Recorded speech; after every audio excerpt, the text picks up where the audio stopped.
Sexual harassment? Yeah, I've seen that a lot. Bullying? Yeah, it's in the hallways, classrooms, and even at my job. I felt a little uncomfortable in locker rooms at times, and I know I'm not the only one.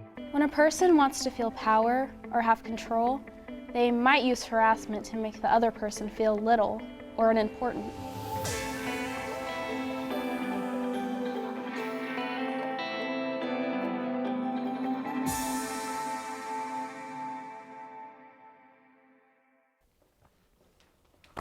Move out the way, punk. Hey, you ain't cool enough to be in a hallway.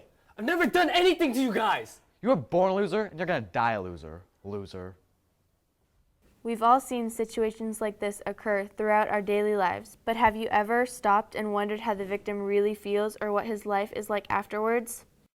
The life of a person who's been bullied or sexually harassed can dramatically change.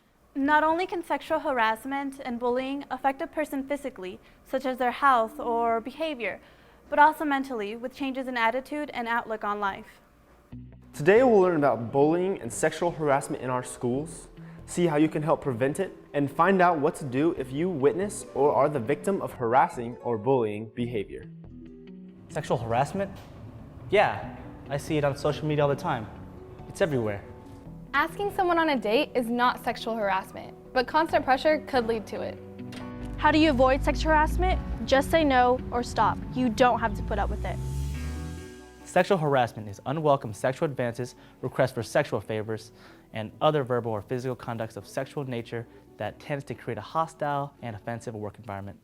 Cyberbullying is a form of sexual harassment and bullying, and is a rising problem.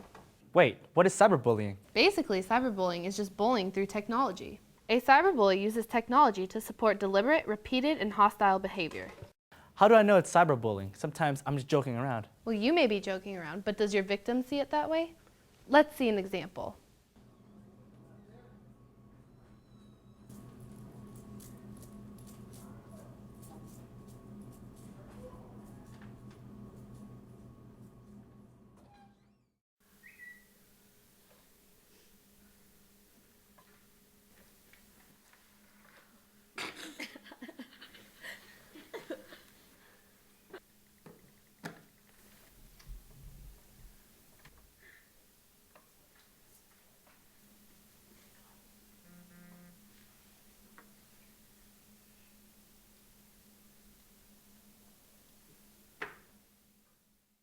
As you can see, cyberbullying is a serious and hurtful issue.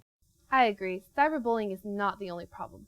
There are other things that tie into sexual harassment as well. Very true. Other problems can revolve around many topics such as discrimination against sexual orientation. Let's see another example. Well, would you look who it is? Not again. What did you say, gay boy? That's what I thought. Look at that fairy. I see him at my nail salon all the time. Give me those chips. God, gay, special, good, healthy crack. Are you gay? God, let's go. We might catch something from him. Bullying can happen in elementary, middle, and high school. Most of the time it happens when there's no adult supervision. Most people are bullied by a few people or only one person and not a large group of people. Bullying can be verbal, physical, sexual, racial, cyber, and emotional.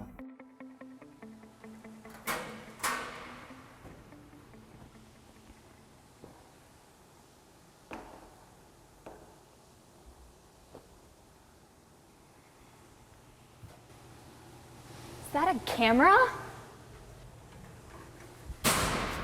Sexual harassment can impact the victim's involvement in activities and their ability to trust others in the simplest of ways.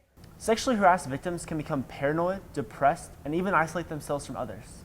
They often blame themselves for the behavior of the harasser and therefore feel like they are below the standards of society. Many people are sexually harassed and bullied every day and do not know how to cope with the after effects. There are ways to prevent people from feeling this way. First, remember to stand up for those that are being bullied or harassed. Talk to the victim and let them know that you are there for them. Assure the victim that the situation is not their fault. Talk to the victim about reporting the situation to a trusted adult. Is it safe to say that most sexual harassment is one student harassing another? Yeah.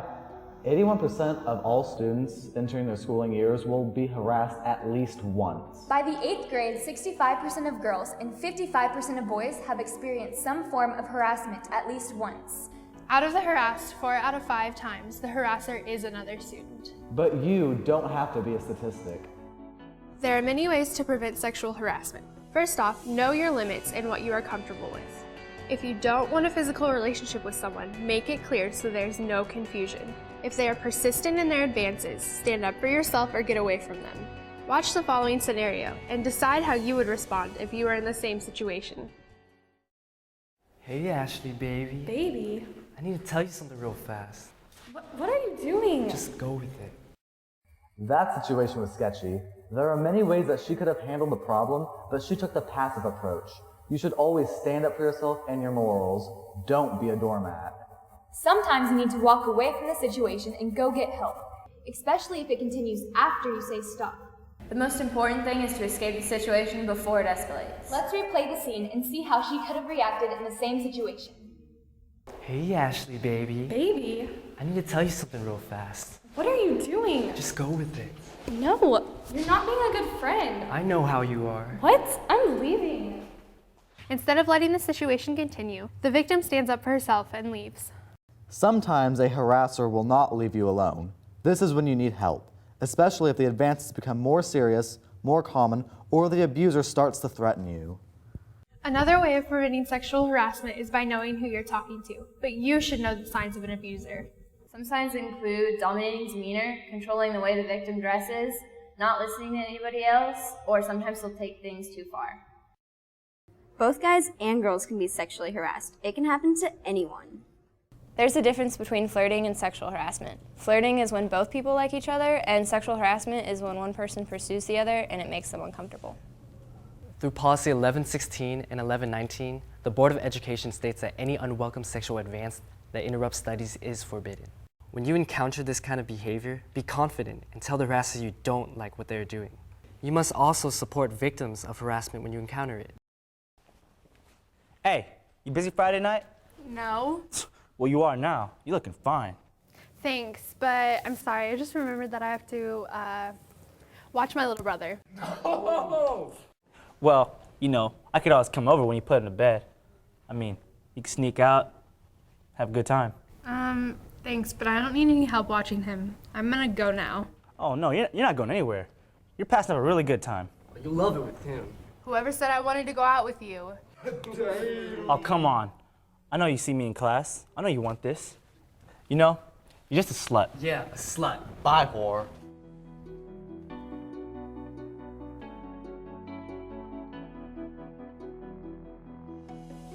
If you were the victim of sexual harassment or bullying, the most important thing you can do is report the situation. After all, no one can help resolve the issue unless they know about it. Report what you see or suspect. Report the problem to your trusted adult or principal. Be quick about your actions. The sooner you act, the sooner things will resolve. Oh my gosh, are you okay? What happened? Nothing. I just ran into Josh again. Really? Again? He needs to stop this. You should talk to somebody about this. A counselor. Here, I'll take you. Once you notify administration, your situation will be investigated. Information will be kept confidential and will be known only by the investigators and your administrator. If the complaint is found to be valid, the perpetrator will be disciplined and their parents will be called. If the violation is really bad, there could be punishment up to and including expulsion, and the police could be called. And remember that appropriate action will also be taken if an accusation is found to be false. Bullying is not a normal part of growing up, and it should never be tolerated. Bullying and sexual harassment can impact academic achievement. It poisons the learning environment. If you see sexual harassment or bullying, step in or report it. Be an upstander, not a bystander. Remember to respect others and that no means no.